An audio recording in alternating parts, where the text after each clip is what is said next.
Bienvenue à toutes et à tous sur la page du diocèse de Franceville. Nous sommes dans notre 5e entretien dénommé « Un prêtre nous accompagne en ce temps de carême ». Alors, pour ce 5e entretien, nous avons la grâce de recevoir sur notre plateau l'abbé Ross Lasnel Mabéi, qui est vicaire à la paroisse cathédrale Saint-Hilaire, qui a bien voulu partager avec nous sur le thème « La réconciliation vient de Dieu ». Monsieur l'abbé, bonjour. Bonjour, monsieur Guillaume. Alors, monsieur l'abbé, beaucoup de gens parlent de la réconciliation, mais qu'est-ce que la réconciliation?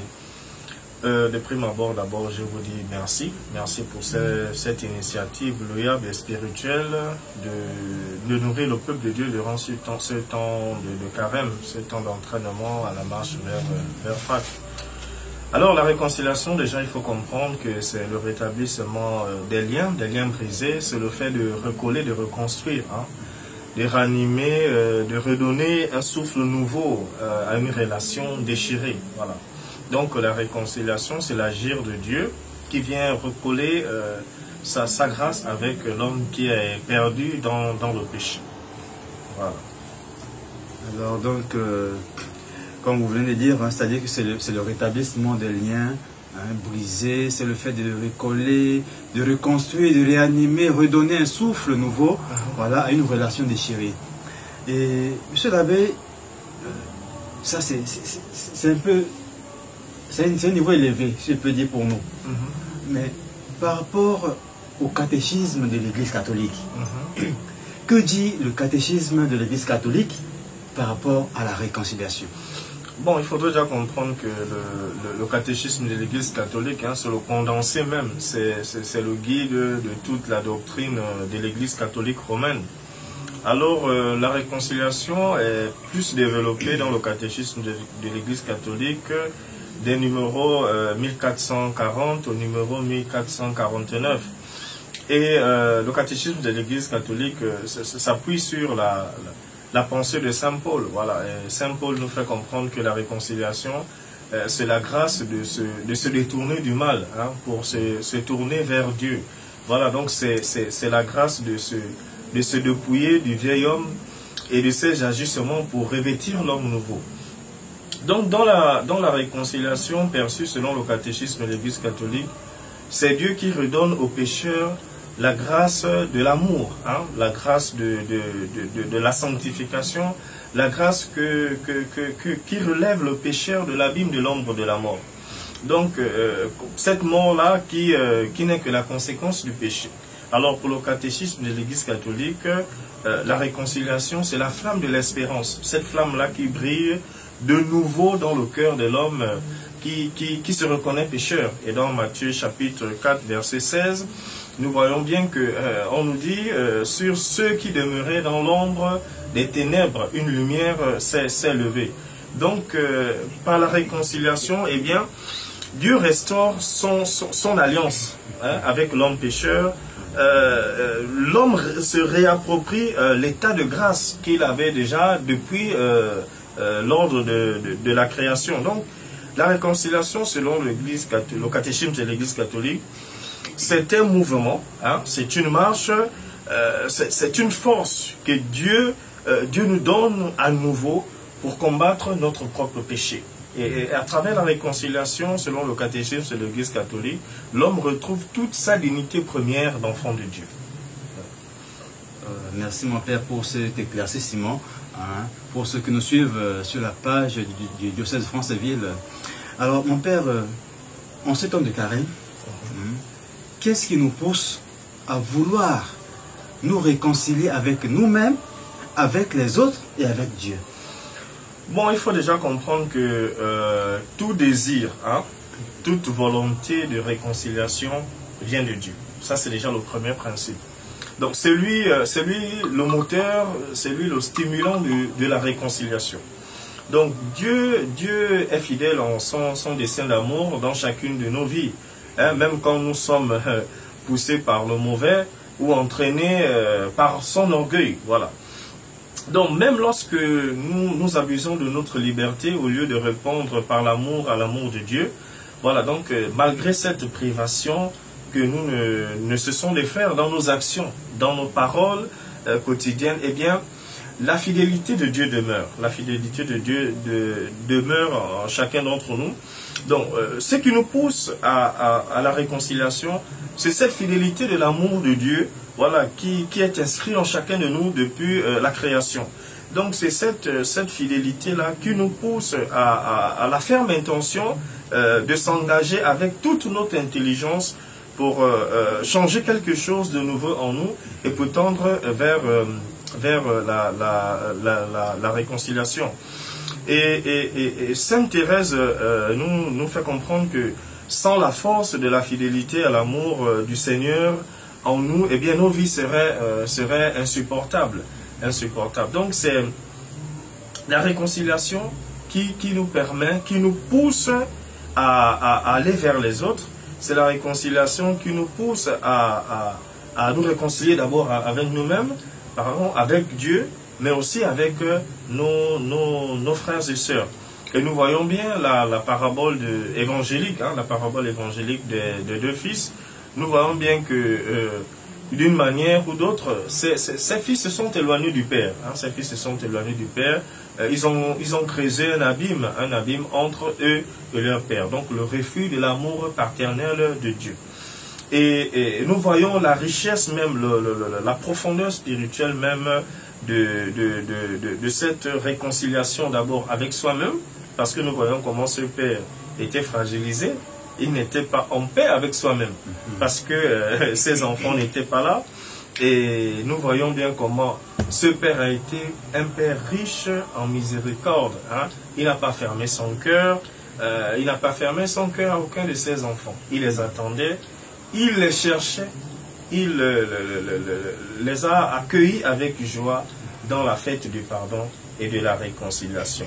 Donc, ce qui nous pousse à vouloir nous réconcilier avec nous-mêmes, avec nos frères et avec le bon Dieu, eh bien, c'est la fidélité de l'amour de Dieu qui est inscrit en nous. Okay. Merci Père pour cet éclaircissement-là. Et Père, on se demande, est-ce que peut-on se réconcilier avec les autres sans pardonner? Est-ce possible? Bon, il faut déjà comprendre que du point de vue spirituel, la réconciliation et le pardon sont même le cœur de l'agir de notre foi. Donc, le pardon, c'est la grâce de faire taire l'offense, la grâce de penser les blessures, la grâce de faire disparaître en nous ce mal-là qui nous habite. Et la réconciliation n'est que l'authentification du pardon. Donc c'est l'actualisation concrète du pardon. Donc c'est la concrétisation du pardon dans le vécu quotidien de notre existence. Donc la réconciliation ne peut pas être conçue sans le pardon, parce que la réconciliation, c'est l'œuvre du pardon. C'est l'acte, c'est le mouvement concret, comme je l'ai dit en amont, visible et palpable du pardon. Les deux vont de pair. Alors Père, on voudrait aussi savoir, avec la miséricorde de Dieu, à quel moment intervient la miséricorde de Dieu et son pardon pour être toujours en joie. Quand on parle de la miséricorde de Dieu, quand tu es pardonné, quand Dieu te pardonne, tu es en joie. Mais à quel moment intervient la miséricorde de Dieu pour être toujours en joie? Bon, je bénis déjà le Seigneur que vous abordiez déjà cette question, parce que moi je suis un chantre de la miséricorde. Je suis un membre de la miséricorde divine, le groupe de la miséricorde divine. Alors, je dirais déjà que la miséricorde, déjà, c'est la bonté de Dieu. C'est l'attribut de Dieu. C'est la manifestation même de la compassion de Dieu. Et nous voyons ça dans le psaume 145. Voilà, le Seigneur est bon envers tous, et ses compassions s'étendent sur toutes ses œuvres. Donc, grâce à la miséricorde, l'homme retrouve toute sa dignité. C'est-à-dire que toutes les faiblesses que l'homme a perdues, la miséricorde permet à l'homme de se retrouver dans le cœur de Dieu. Alors, donc, sans la miséricorde, notre monde serait laissé à ses faiblesses, à ses violences et à ses injustices.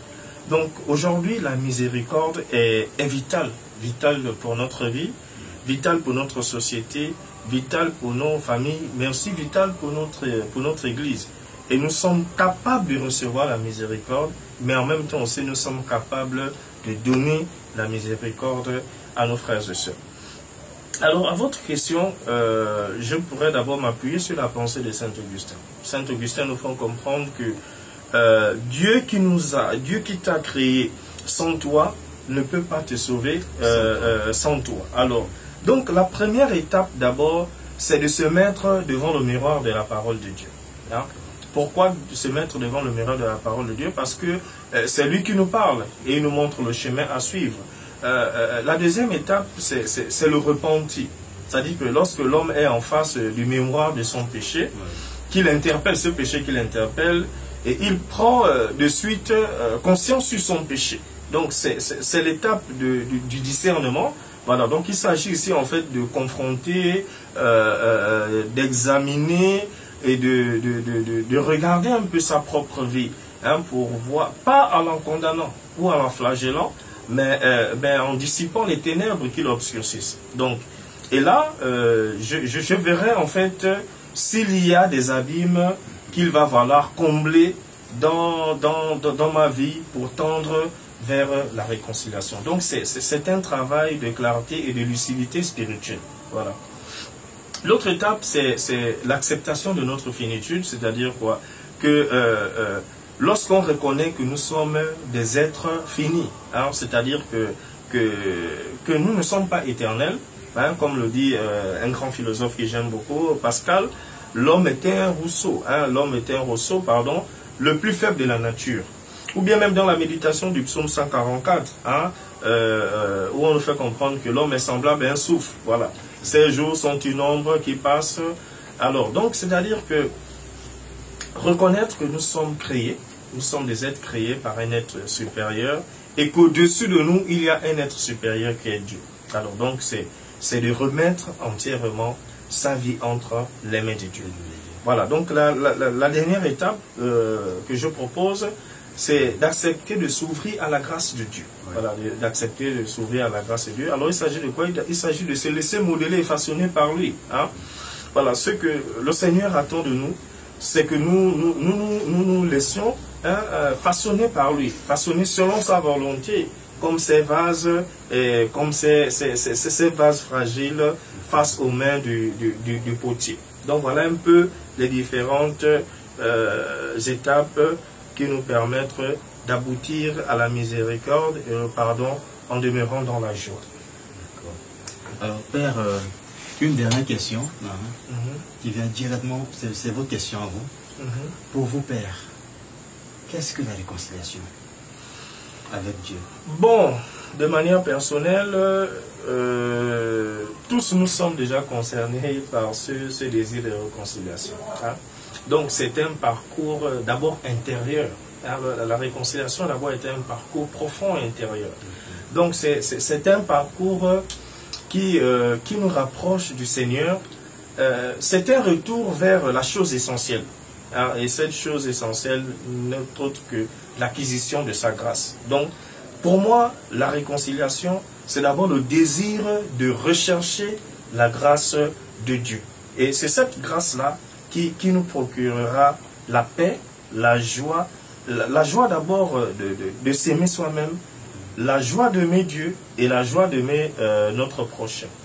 Donc la réconciliation, c'est pour moi, pour finir, c'est ce détachement-là du mystère du péché. Hein. Ce péché qui nous coupe de Dieu, ce péché qui brise cette relation avec Dieu, mais ce péché aussi qui fragilise nos relations interpersonnelles. Donc, la réconciliation nous permet de ne plus s'ériger en maître de notre propre vie, mais de nous laisser conduire par la volonté du Seigneur. Merci, M. Labéros. Alors, nous étions dans notre émission. Un prêtre nous accompagne en ce temps de carême. Et nous avons eu la grâce aujourd'hui de recevoir sur notre plateau l'abbé Ross Lasnel Mabéi, qui est vicaire à la paroisse cathédrale Saint-Hilaire dans le diocèse de Franceville. Nous vous donnons rendez-vous la semaine prochaine pour un autre numéro. Un prêtre nous accompagne en ce temps de carême. Merci. C'est bon.